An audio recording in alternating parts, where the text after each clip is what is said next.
Yunusobod Bodomzordan shunda hayvonot bog'iga yaqin joyda mana shu kichkina uchastkamizda chiqib qoldi. Narxiga вообще stoydi. O'zi ham rosa fayzli xonadon ekan lekin. Qaraydi. Hop, dokumenti 1,5 sotov, lekin 1,8 sotovga qurilgan ekan. Mana bu zal qismi bo'ladi. Mebellari ham hamma narsasi yangi ekan, remontlari. Oshxonasi. Kichkina bo'lsa ham oshxonasi normalniy ekan. Bu yoqdan mana orqa hovliga o'tsa bo'ladi.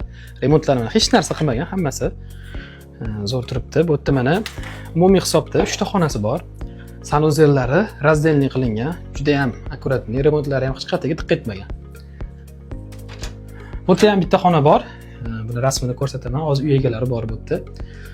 Bu yerda ham mana kichkina bitta yotoqxonasi bor.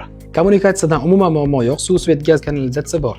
Bodomzor o'zi infratuzilmasi bo'yicha ham chempion. Maktab, bog'cha, masjid, korzinka hamma narsa yaqin atrofda joylashgan. Bu chiroyli xonadonimizga 110 ming so'rashyapti. Egalari nomerlarini qoldiraman. Aniq lokatsiyasi va rasmlari Telegram kanalimda bo'ladi.